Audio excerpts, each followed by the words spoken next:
Hey, hey, meus queridos, tudo bem? Eu me chamo Bruce e desta vez, neste podcast, eu trago um review e um pequeno comentário sobre a minha opinião do livro Unsichtbar, A Princesa da Morte, do escritor Marcelo Kataoka. E pois bem, o livro ele está disponível tanto em inglês como em português, eu vou deixar o link na descrição, tudo bem? E o seguinte, a versão em português ela está passando por uma pequena edição ainda, mas não tem nada que impeça você de ler, tudo bem? Inclusive, para mais informações a respeito, você pode entrar em contato com o próprio escritor. O contato com ele vai estar também na descrição. Muito bem, agora vamos falar um pouco sobre a obra, sem dar muitos detalhes da história, obviamente. O que eu vou falar aqui é apenas algumas informações mais necessárias para que você tenha uma ideia do que é que se trata o livro e ver se vale a pena, né? Quem sabe te ajuda a ver se vale a pena gastar um pouco do seu tempo lendo este belo livro. E já posso até começar falando que é uma leitura bem longa, pois o livro tem mais de 2.000 páginas e, sendo que na versão da Kobo, que é a livraria virtual onde ele está sendo publicado no momento,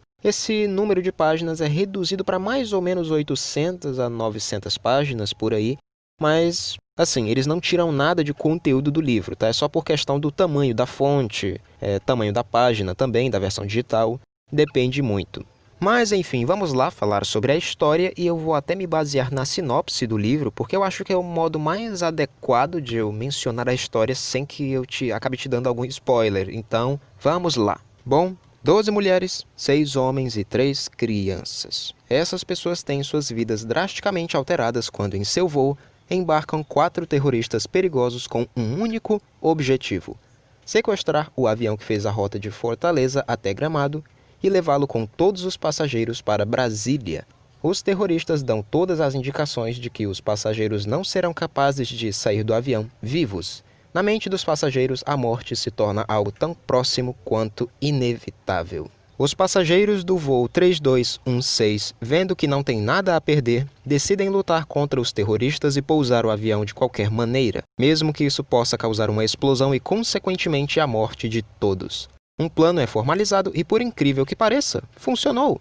O avião pousa em algum lugar do Brasil. Os terroristas estão mortos e, embora centenas de passageiros e todos os membros da tripulação também estejam mortos, restaram 21 passageiros. Eles estão feridos, mas ainda vivos. Eles acabam então se ajudando e encontram um belo alojamento perto das montanhas e nas margens de um belo lago cristalino, ou seja, num lugar completamente cheio de neve que parece mais um oásis no meio da incerteza. A pousada que eles encontraram está vazia, mas tem comida, bebidas, aquecimento, roupas e até mesmo um pouco de diversão, como uma piscina aquecida, uma grande loja e um bar. Os sobreviventes do sequestro de 3216 só querem descanso, tranquilidade e um pouco de paz enquanto renovam suas forças e aguardam pelo resgate. Inclusive, logo eles acabam ocupando todos os chalés da pousada num piscar de olhos. Mas no início da tarde do dia seguinte, um dos sobreviventes é morto a tiros em queima-roupa. Não demorou muito e eles percebem que uma das armas das policiais do grupo, e sim, entre eles há 5 policiais, e bem, a arma dessa suposta policial desapareceu. Eles passam a pensar que alguém certamente roubou a arma dela e assassinou a passageira. Passou um tempo e eles chegam à conclusão de que, ao invés de 4 terroristas no avião, haviam 5 terroristas e um deles sobreviveu e agora está entre os sobreviventes. E esse assassino, no caso o terrorista que sobreviveu, vai matando os passageiros de um por um. Eles até começam a se perguntar em quem devem confiar para permanecerem vivos até o resgate chegar. Alguns deles chegam a ficar até bem paranoicos, ao meu ver, e você consegue ver ali o desespero de cada um deles e o autor, ao meu ver, também conseguiu transmitir muito bem as emoções de cada um. A história também aborda bastante do romance entre vários dos personagens e mesmo que alguns até venham a morrer depois, o relacionamento deles, a interação de cada um é uma coisa bem legal. Teve alguns momentos em que eu senti um certo tédio porque é uma coisa muito bem detalhada. Mas se você não tem problema com esse tipo de coisa, então tá aí mais um motivo para você pegar. É um romance assim bem detalhado, sabe? É uma coisa bem completa. Pronto, é uma coisa completa. E também tem horas que você fica se perguntando quem ali é o verdadeiro protagonista e se o protagonista vai sobreviver. Dá para se sentir uma certa tensão enquanto se lê e, apesar de ter mais de 2.000 páginas, é uma leitura muito envolvente. Em particular, No meu primeiro contato com o livro, eu acho que eu li as primeiras 200 páginas porque eu estava gostando. E olha que eu nem tenho costume de ler coisas assim com um certo suspense, mistério. Voltando a falar dos personagens e, bom, a descrição de cada um deles é muito bem construída, sabe? Tem tanto detalhes que você fica se perguntando, meu Deus, de onde o escritor tirou esses detalhes? Essa pessoa existe mesmo? Porque, sério, é uma coisa bem detalhada. E você chega a se envolver muito bem assim com o personagem, tão profundamente com cada um deles que nem chega a pensar que tal personagem talvez morra, mas provavelmente vai. Infelizmente, meu personagem favorito é um dos primeiros que morrem e eu não vou nem dar muitos detalhes aqui, porque, olha, compre o livro e se surpreenda por si próprio. Outra coisa que me chamou também muita atenção no livro foi o modo que o assassino mata os sobreviventes. Sério, ela, no caso, lembrando que o nome do livro é A Princesa da Morte, então tá meio que na cara que o assassino é uma mulher. Bem no começo do livro, deixam claro que é uma mulher, o assassino. Mas enfim, o modo que ela mata os passageiros é até bem diferente. Ela faz com que os homicídios não pareçam homicídios. Faz parecer acidentes, faz parecer, sei lá, que a vítima se suicidou e coisas do tipo. Ou seja, é meio até difícil saber se naquela ocasião foi alguém que matou a pessoa ou se aconteceu um acidente, se ela mesma se suicidou. Isso, no caso, outros sobreviventes que ficam na dúvida, né? Eles não têm nenhuma certeza absoluta se foi homicídio ou algum acidente, o que torna a leitura muito mais envolvente e até difícil de deixar de ler na mesma hora que do assassinato, sabe?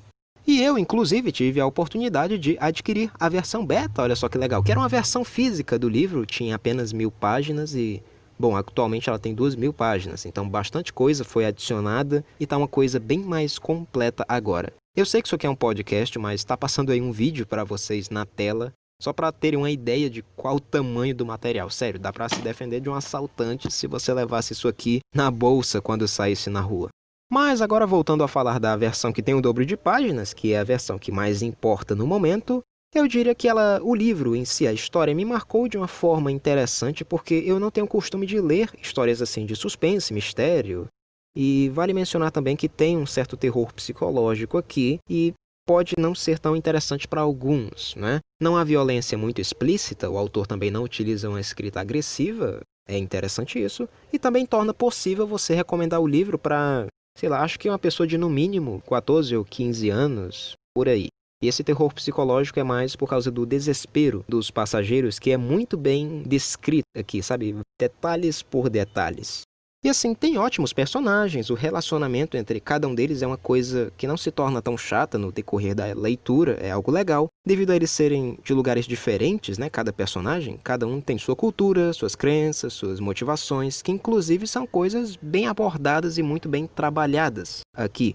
E como eu tinha falado antes, alguns detalhes demais aqui chegou a me incomodar e a leitura passou a ficar um pouco tediosa, mas se você que está escutando isso acha que não é problema para você, se isso, sei lá, te aproxima mais do personagem, torna a leitura mais envolvente, então tá aí mais outro motivo para você adquirir o livro, é uma coisa bem completa. Muitos aí podem até dizer que parece mais um livro de terror, mas relaxa, tá mais para investigação, mistério, suspense, adicionado do drama e do romance.